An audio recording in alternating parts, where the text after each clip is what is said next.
Nós vamos fazer a leitura inicial. Hoje nós vamos ter o prazer de ter a Terezinha, diretamente do Rio. Ela está me contando aqui que pegaram ela de jeito, disseram ela para fazer palestra para a gente. E é sempre muito bom, porque é uma pessoa muito estudiosa da doutrina e vai acrescentar bastante para nós na noite de hoje. Então, no nosso livro Pão Nosso, de Emmanuel, por Chico Xavier, no capítulo 78, segundo a carne. Porque se viverdes segundo a carne, morrereis. Paulo, Romanos 8,13. Para quem vive segundo a carne, isto é, de conformidade com os impulsos inferiores, a estação de luta terrestre não é mais que uma série de acontecimentos vazios. Em todos os momentos, a limitação ser-lhe-á fantasma incessante. Cérebro esmagado pelas emoções negativas, encontrar-se-á com a morte a cada passo. Para a consciência que teve a infelicidade de esposar concepções tão escuras, não passará a existência humana de comédia infeliz. No sofrimento, identifica uma casa adequada ao desespero. No trabalho, destinado à purificação espiritual, sente o clima de revolta. Não pode contar com a bênção do amor, porquanto, em face de apreciação que lhe é própria, os laços afetivos são meros acidentes no mecanismo dos desejos eventuais. A dor, benfeitora e conservadora do mundo, é intolerável. A disciplina constitui-lhe angustioso cárcere, e o serviço aos semelhantes representa pesada humilhação. Nunca perdoa, não sabe renunciar, dói-lhe ceder em favor de alguém, e quando ajuda, exige do beneficiado a subserviência do escravo. Desditoso o homem que vive, respira e age segundo a carne. Os conflitos da posse atormentam-lhe o coração por tempo indeterminado, com o mesmo calor da vida selvagem. Ai dele, todavia, porque a hora renovadora soará sempre. E se fugiu à atmosfera da imortalidade, se asfixiou as melhores aspirações da própria alma, se escapou ao exercício salutar do sofrimento, se fez questão de aumentar apetites e prazeres pela absoluta integração com o lado inferior da vida, que poderá esperar do fim do corpo, senão sepulcro, sombra e impossibilidade dentro da noite cruel?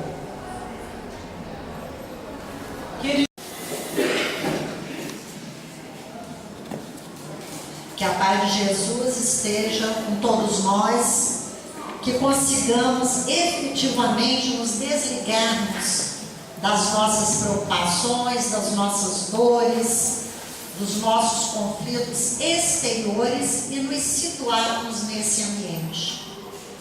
Sabemos que desde que aqui entramos, já estamos sendo tratados pelos amigos espirituais. E com a nossa sintonia, eles poderão fazer aquilo de que necessitamos.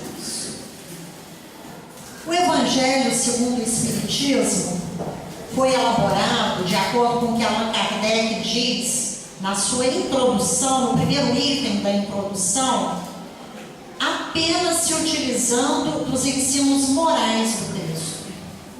Porque ele disse que o Evangelho é para ser o nosso roteiro de felicidade.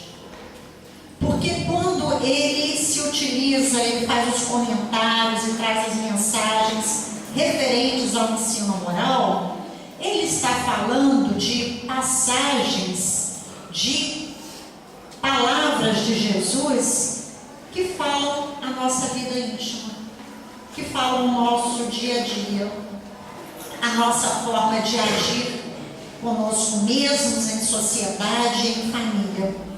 E a Márcia falando, vamos falar da caridade. É uma palavra que usamos muito, mas como é difícil. Porque durante muito tempo entendíamos como caridade uma coisa. E depois vem a doutrina espírita nos mostrar que ela é muito mais daquilo que entendíamos antes. Para começarmos, hoje nós vamos usar algumas histórias deste livro, Jesus no Lar, que é um livro maravilhoso, e são encontros de Jesus na casa de Pedro. E os seus seguidores vão expondo para o Mestre as suas fraquezas, as suas dúvidas, que são as nossas. Por isso, esse livro é sempre tão atual. E o texto inicial é o número 16, o auxílio mútuo.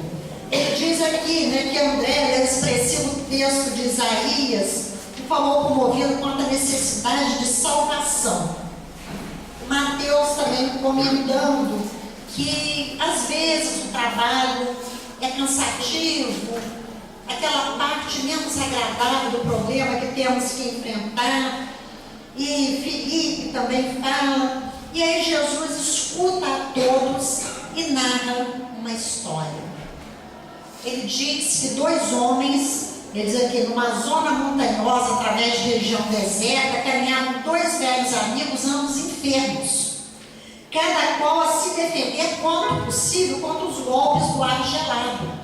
Então os dois já velhos, doentes, e a situação estava aflitiva, muito frio, eles mal se arrastando, e de repente se depararam com uma criança abandonada.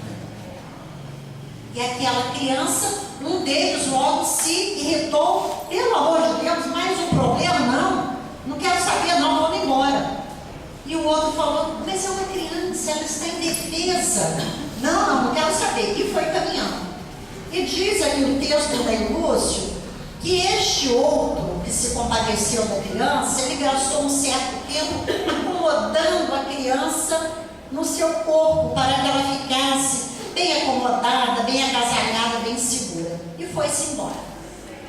Depois, a caminhada mais lenta, porque além dele estar enfermo, ainda tinha o fardo da criança para carregar, os cuidados, não podia andar com tanta agilidade, e conseguiu chegar na hospedaria, e o amigo não havia chegado ainda. E ele se espantou, mas naquela hora da noite não tinha como sair para procurar. Saíram no dia seguinte em busca dele. Depois de muito procurar, acharam o amigo morto. Ele morreu de frio, morreu enregelado. E aqui Jesus conclui: o auxílio mútuo daquele que se compadeceu salvou-lhe a vida. Às vezes pensamos que estamos fazendo a caridade quando ajudamos alguém. Não, eu estou servindo, eu vou ajudar, mas é um caminho de mão dupla. Eu, ao ajudar, eu sou ajudado. Este que se compadeceu da criança teve a vida salva pelo seu sentimento, pela sua atitude. Reflexão para nós sobre o que estamos fazendo nas oportunidades. Ajudamos, somos ajudados, ou as duas coisas, ao mesmo tempo que ajudamos, somos ajudados, o outro a quem eu ajudo, que se coloca muitas vezes numa posição passiva, que está recebendo, ele também me dá da sua energia. Então, nessa questão que é fazer a caridade, como entender a caridade, porque até pouco tempo atrás era esmola. A pessoa vinha à nossa porta, a gente dava a esmola, inclusive para nos sentirmos melhor. Porque como temos mais um pouco, ficamos com remorso de ver o outro não tendo, às vezes, nem o necessário. Então eu dou a esmola e me desencarrego. Mas vai no Livro dos Espíritos, que é o primeiro livro da codificação espírita. O Livro dos Espíritos é que deu origem à doutrina espírita, lançado em 18 de abril de 1857. Antes disso, havia espiritualismo, mas não havia espiritismo, como Kardec elucida no item 1 da introdução. Um item pequeno, ele explicando por que deu o título de doutrina espírita, porque é dos espíritos e para diferenciar do espiritualismo que já tinha as suas diversas correntes. Então nós fomos aqui no Livro dos Espíritos, no capítulo intitulado da Lei de Justiça, Amor e Caridade, na terceira parte do Livro dos Espíritos, das leis morais. As leis morais estão desenvolvidas no Evangelho. Então Kardec, na questão 886, ele pergunta aos espíritos como entender a palavra caridade como a entendia Jesus. Porque se até aquele momento entendíamos que era esmola, será que tem mais alguma coisa? Jesus veio nos trazer a lei do amor. Amar a Deus sobre todas as coisas e ao próximo como a nós mesmos. E onde a caridade está incluída aí? A caridade também é amor? Então, Kardec faz essa pergunta aos espíritos e eles dizem que a caridade, como a entendia Jesus, tem 3 itens: benevolência para com todos, indulgência para com as imperfeições alheias e perdão dos pecados. Aqui não fala da esmola, aqui fala de sentimentos de doação, aqui fala da nossa autoanálise e da observação do outro. Não é só eu, por desencargo de consciência, eu dou dinheiro, eu dou roupa, eu dou mantimentos e fico tranquila. Benevolência, indulgência e o item bem complicado que é o perdão. Perdoar. Às vezes não nos perdoamos por determinada falta, nos culpamos a vida inteira. Uma vida longa, 70, 80 anos, 90, e a pessoa ainda se culpa por falhas da sua juventude. Não consegue se perdoar. E aqui também Kardec pergunta sobre a esmola. Porque se nós entendíamos caridade como a esmola, como é que fica a esmola? Então eu não devo dar esmola em momento nenhum?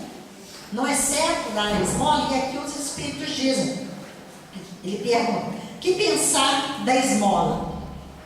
Primeiro, que é degradante a pessoa reduzida a essa condição, ela ter que pedir a esmola. Mas eu devo dar ou não?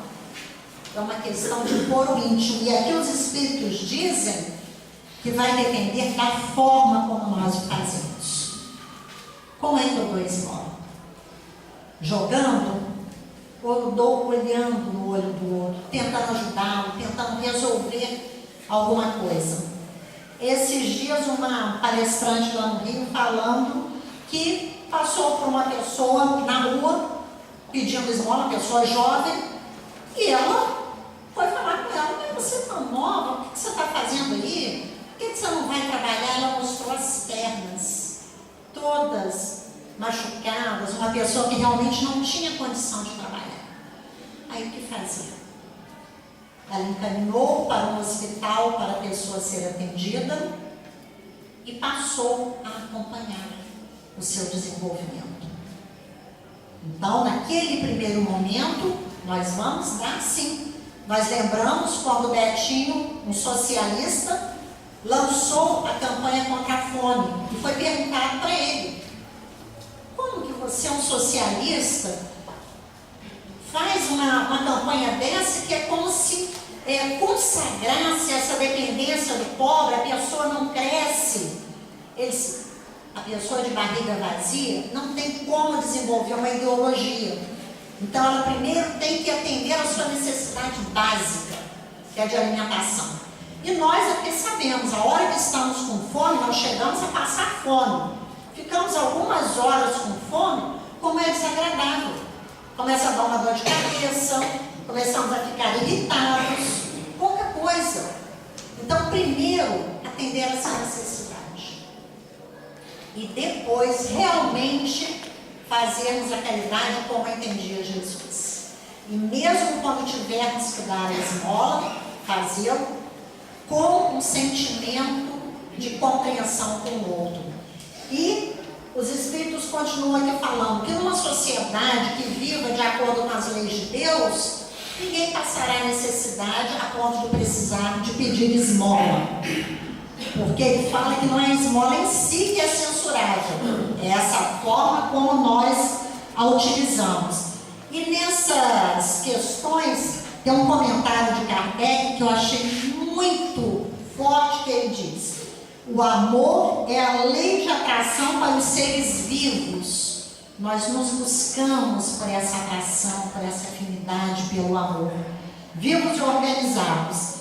E a atração é a lei de amor para a matéria inorgânica. Enquanto a caminhada do princípio inteligente na matéria inorgânica, no mineral, ali a sua coesão, possibilitando existir aquela vida material que depois irá progredindo, ali é fruto do amor do Pai, que já possibilita aquela coesão para que depois haja os outros estágios até o desabrochar como espíritos. Então, as nossas reflexões da noite de hoje estão no capítulo 15. Fora da caridade não há salvação. O Espírito Verdade lançou essa máxima que Kardec adotou como princípio básico da doutrina espírita. Mas antes de chegar nos nossos itens, vamos só relembrar que aqui nós já devemos ter estudado, outras pessoas já falaram com mais profundidade desses itens, porque Kardec ele agrupa dentro de cada título, dentro de cada capítulo, algumas passagens do Evangelho que se enquadram ali, para depois ter os seus comentários e a instrução dos Espíritos. E ele começa aqui numa passagem de Jesus, quando Jesus fala do juízo final.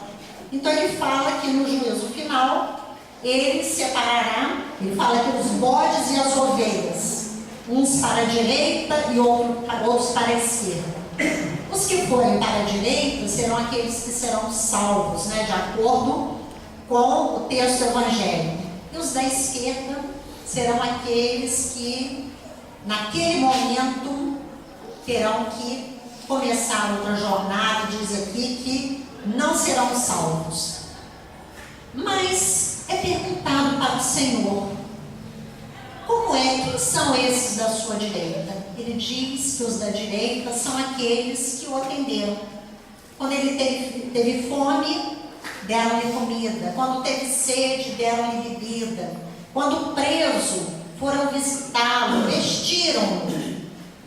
E os outros, ao contrário, em todas as situações que o Senhor enumerou, eles não atenderam em momento nenhum. E ambos se espantam. Mas quando foi que isso aconteceu? Nós não vimos isso, nós não vimos. Se nós o tivéssemos visto, claro que nós o teríamos tratado. E Jesus conclui a narrativa: cada vez que vocês fizeram ou deixaram de fazer a um desses mais pequeninos, foi a mim que o fizeram ou que abandonaram. Olharmos o outro sempre como irmão, porque nós sabemos que o somos. Quem somos? Espíritos reencarnados, imperfeitos, que só o espírito imperfeito, em princípio, precisa reencarnar. O perfeito só em missão, só para promover o adiantamento de comunidades. Então, precisam de reencarnar aqueles de nós que ainda não conseguiram atingir a perfeição. Aqueles que ainda não venceram as dificuldades, aqueles vícios antigos. Saber fazer bons relacionamentos na convivência do lar, na sociedade, em família. Precisamos recomeçar a lição. A passagem seguinte fala sobre o samaritano, Só que primeiro aparece um doutor da lei e pergunta para Jesus o que é preciso para ser salvo. Os judeus tinham muita preocupação com a salvação, com ganhar o reino dos céus. Como conseguir isso? E Jesus devolve e pergunta: o que é que está escrito na lei? Porque isso já estava contido no Antigo Testamento. Eles: amar a Deus sobre todas as coisas, o próximo como a si mesmo. Faze isso e viverás. Mas ele, diz o Evangelho, querendo se mostrar justo, pergunta: e quem é o meu próximo? E Jesus narra a parábola do samaritano, né? Que um homem descia de Jerusalém para Jericó, quando foi pego pelos ladrões, que o deixaram semi-morto, coberto de chagas e em sofrimento. E aqui passaram um sacerdote e um levita, que eram aqueles encarregados dos trabalhos do templo, aqueles que conheciam a lei, mas passaram ao lado, não podiam ter contato com aquele homem. Quem era aquele homem? Era um desconhecido, então não lhes interessava.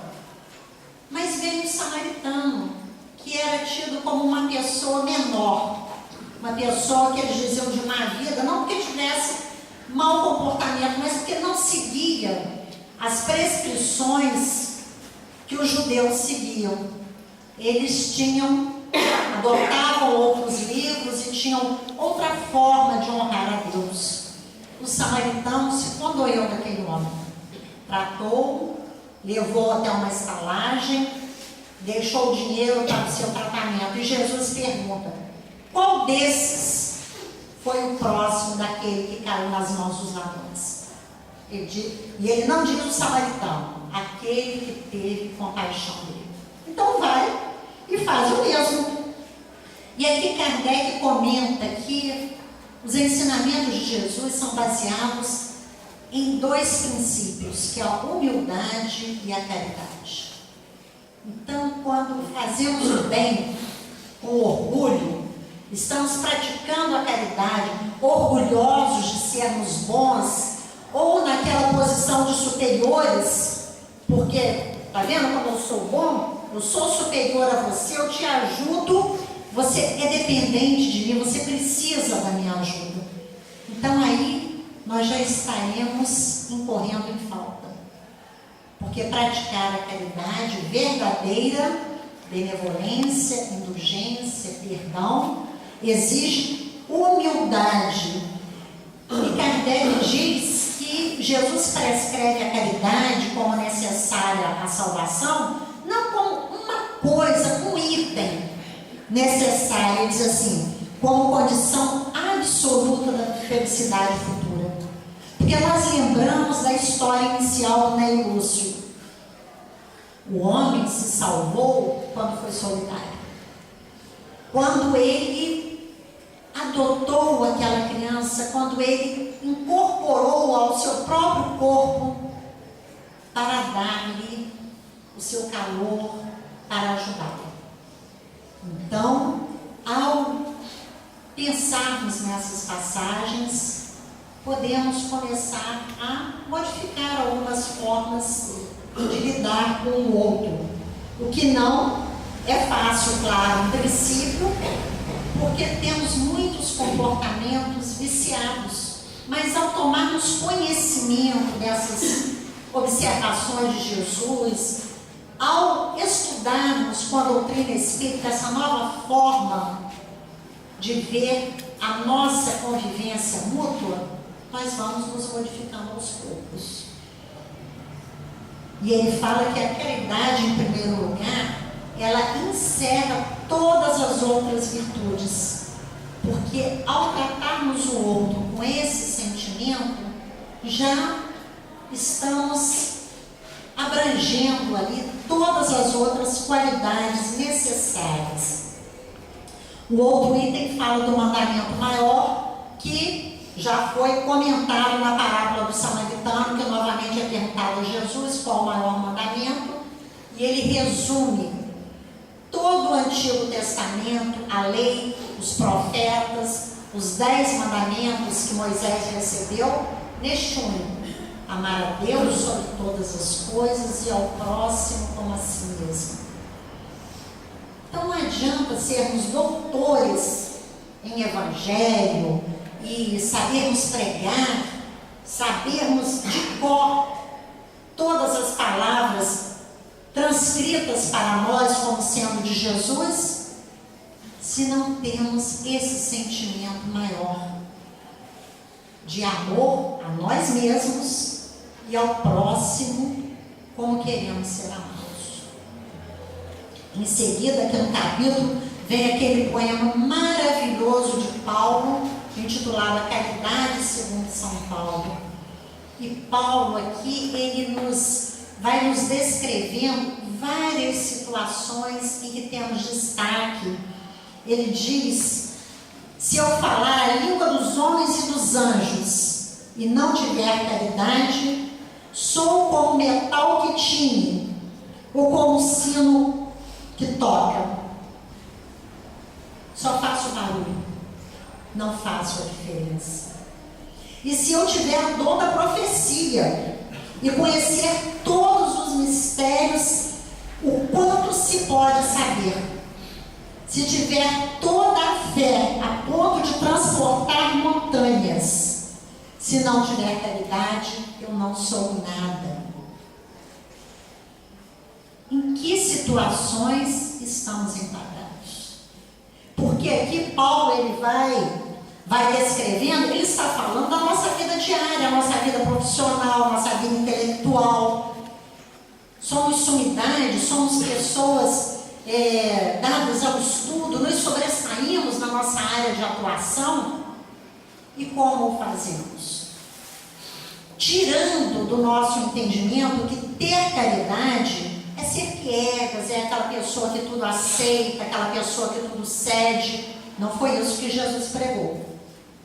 Jesus, em várias passagens do Evangelho, ele é firme, ele é duro, mostrando-nos que devemos ter firmeza nas nossas decisões. Sim, sim, não, não.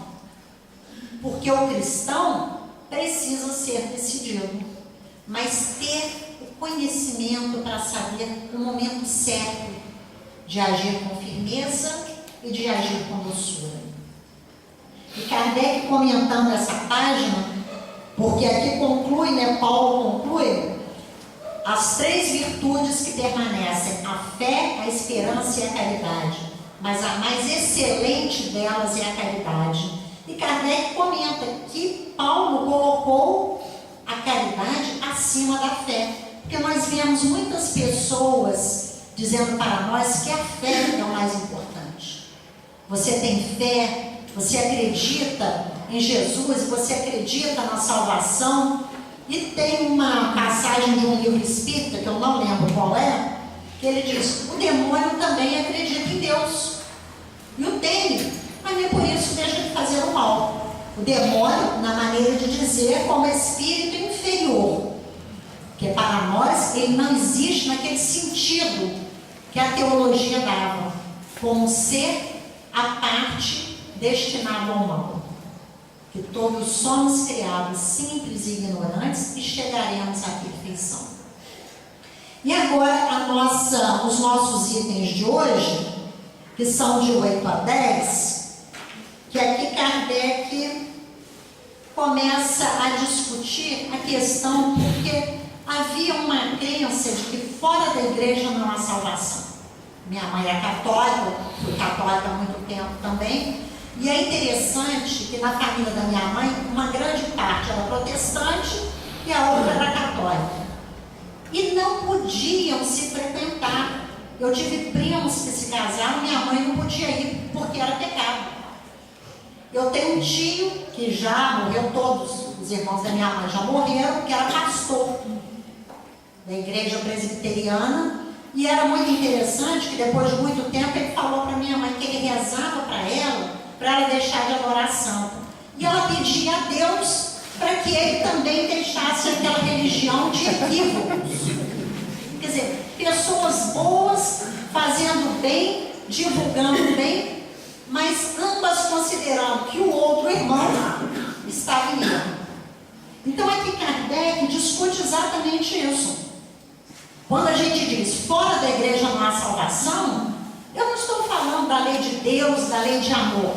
Eu estou falando da crença e prática de determinados dogmas, que aí vão realmente separam as famílias. Porque o pai que considera o filho equivocado não vai orar por ele, porque já está perdido, porque fora da igreja não tem salvação, ele está numa outra religião. Então é necessário buscarmos entender qual o sentido de cada palavra de Jesus. Jesus, em momento nenhum, ele se referiu à religião de ninguém. Quando ele fala a parábola do samaritano, o homem que foi agredido, não se sabe quem é. Era um judeu, era um gentio, professava alguma religião. Em vários momentos ele disse: um homem estava nessa situação. Não importa a religião. É um outro ser humano como nós que merece a nossa compaixão. Aqui Kardec diz: a máxima fora da caridade não há salvação é a consequência do princípio de igualdade perante Deus e da liberdade de consciência. A caridade é para ser exercida com todos. E a liberdade de consciência. Nós temos esse conhecimento, então vamos, já de posse do conhecimento, exercer esse nosso direito, essa nossa função no mundo. A caridade para com todos. Existe também a outra possibilidade, que seria fora da verdade não há salvação. E aqui Kardec vai analisando para nós o que seria a verdade. Isso, toda a codificação foi trazida no século XIX. E ele faz um comentário falando o que é a verdade. Que a cada dia os conhecimentos se modificam, a cada dia são feitas novas descobertas. Hoje, no século XXI, muito mais. Os conhecimentos em todas as áreas estão numa rapidez de transformação. A cada semana descobre-se uma coisa nova. A novidade da semana passada já está ultrapassada hoje. Então, o que seria a verdade? Se eu me baseio no estudo de um ano atrás, eu vou falar para olha, a ciência descobriu um determinado princípio, e vai alguém da plateia levantar e dizer: não, isso já está ultrapassado, já não é bem assim. Então, como eu posso dizer da verdade? E existe um outro detalhe da verdade. Nós estamos aqui numa assembleia. Se presenciarmos alguma cena aqui à frente, cada um de nós contará uma parte dela. Então, para cada um de nós, existe uma forma de interpretar, de ver a verdade. Neste livro, também, do Ney Lúcio, existe uma história de número 18 que fala sobre a verdade, o que é a verdade. E muitas vezes essa questão da verdade nós a usamos para agredir o outro. Nós estabelecemos uma determinada discussão e depois dizemos: mas eu tinha que dizer umas boas verdades para aquela pessoa, não podia deixar passar assim a minha verdade. E tendo assim uma atitude de uma tremenda falta de caridade. Muitas vezes a pessoa não está preparada para ouvir toda a verdade, mesmo que estejamos com a razão. Mas é um momento, é útil, é adequado. Então, fora de que verdade não há salvação? E aqui o Ney Lúcio nos conta nessa história número 18, a bênção do estímulo. Fala que um homem, um comerciante, devotado chefe de família, lutou bravamente para conseguir uma situação boa, mas por um revés financeiro, ele se viu falido.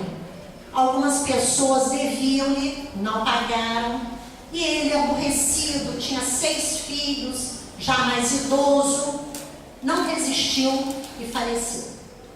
Aqui conta a história que a esposa reuniu os filhos depois disso, e à mesa estavam todos abatidos, desanimados, derrotados. E ela sabiamente deu para eles uma esperança. Ela diz aqui: meus filhos, não nos achamos em tamanha miserabilidade. Ficaram falidos e com dívidas. E a mãe pensou bastante e resolveu levantar o ânimo dos seus filhos. Neste cofre, levou o cofre à mesa, possuímos um tesouro que a providência paternal lhes deixou. Mas nós não vamos abri-lo agora. Ele é para um momento de emergência. Se chegarmos ao ponto de faltarmos o pão, nós abriremos este tesouro. Mas não estamos desamparados. Ele está aqui para nos garantir.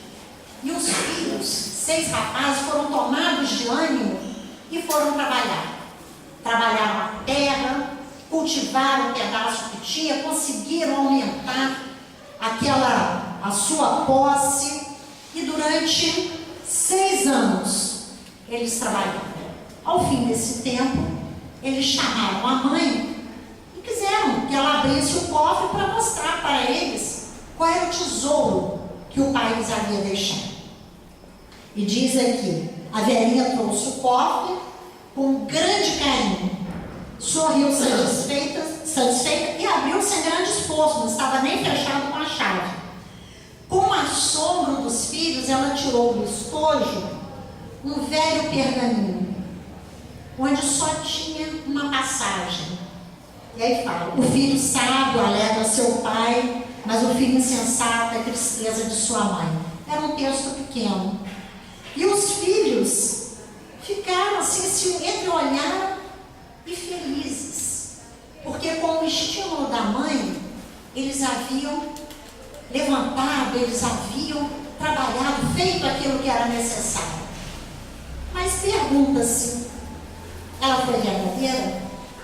Ela usou da verdade, que nós estamos falando, fora da verdade não há salvação. Jesus falou: precisamos de ser positivos, se ensinam ou não.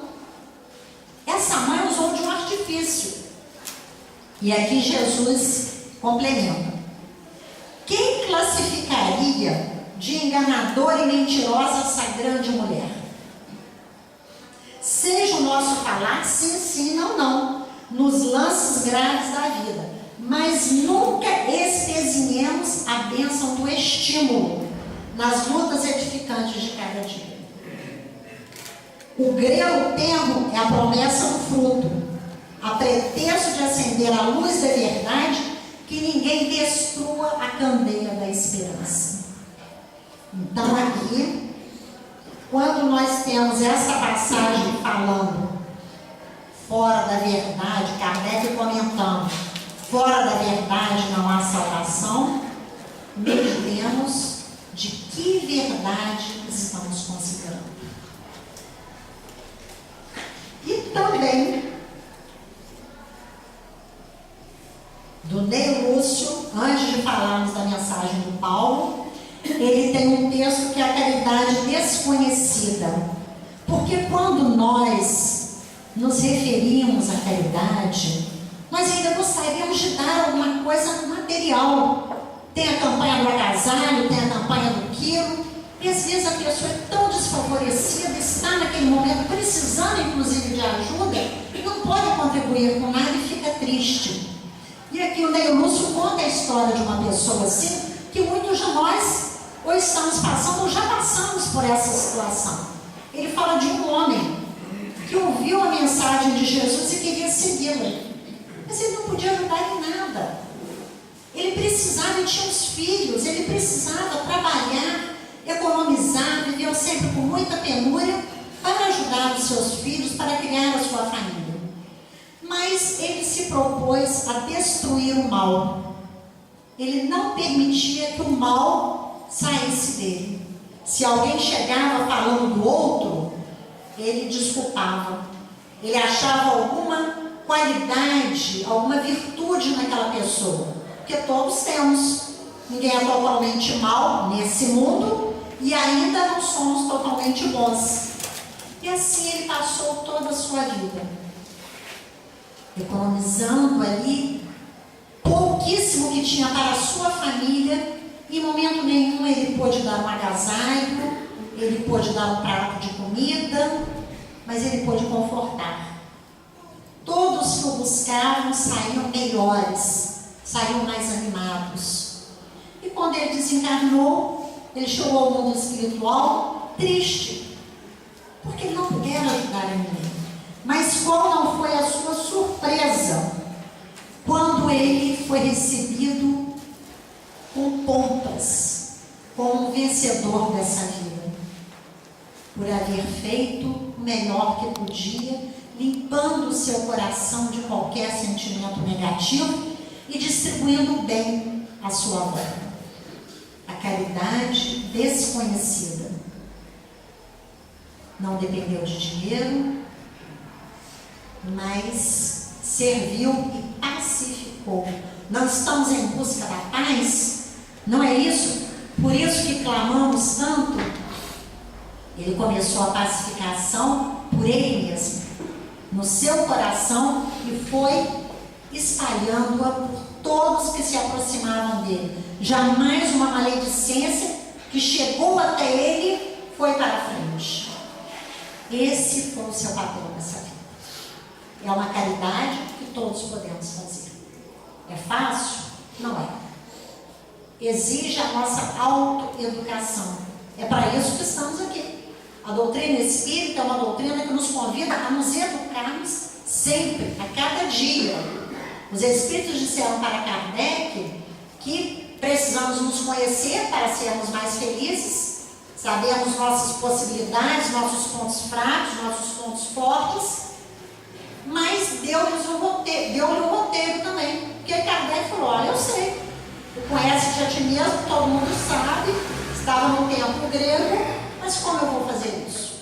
E vem a longa mensagem de Santo Agostinho. A cada noite, fazer um exame de consciência. A minha atitude com aquela pessoa foi caridosa? Foi cristã? Eu poderia ter agido de outra forma? A minha reação violenta, se eu tivesse visto em outro, eu consideraria uma atitude equilibrada? E assim, a cada dia, nos analisando, pensando em como reagimos, em como vivemos, iremos nos melhorar. O nosso último item da noite: fora da caridade não há salvação, também tem esse título e é de Paulo. Já vimos uma parte do lindo poema de Paulo, quando ele exalta a caridade. Podemos ser o que formos, mas sem caridade nada seremos. E Paulo encerra com a mensagem, lembrando-nos que Kardec nos fala na introdução que ele se utilizou dessas instruções, mas procurando apenas colocar aquelas que não fossem repetitivas. Ele recebia muitas mensagens de várias partes do mundo, por mais de 1.000 centros espalhados pelo mundo, diferentes médiuns, e aquelas que deixassem qualquer dúvida, ele procurava confirmação em outras casas, com outros médiuns, roteiro, indicações, para que nós também aprendamos a avaliar o que chega às nossas mãos. É do Espírito? Está de acordo com tudo mais que eu conheço desse determinado Espírito? É lógico que seja dele?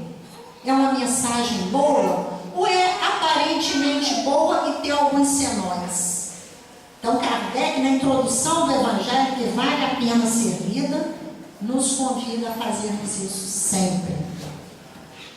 E aqui Paulo, encerrando para nós, ele disse: meus filhos, na máxima, fora da caridade não há salvação, estão contidos os destinos do homem na terra e no céu.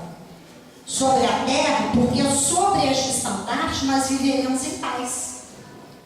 E no céu, porque aqueles que praticarem a caridade aqui na terra chegarão ao mundo espiritual tranquilos, terão feito muitos amigos, serão bem recepcionados e preparados para continuarem o seu trabalho.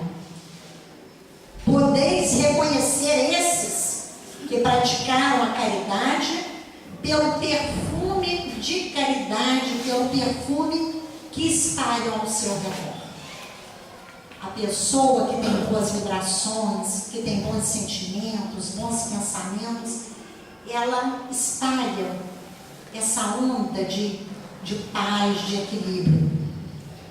O Espiritismo não podia provar melhor a sua origem do que oferecendo por regra, porque ela é o reflexo maior do mais puro cristianismo. Apenas essa passagem, esse reforço da necessidade da caridade para vivermos bem, já nos mostra que estamos cumprindo aquilo que Jesus disse. Os meus discípulos serão reconhecidos por muitos se amarem. Amai a Deus sobre todas as coisas e ao próximo como a si mesmo.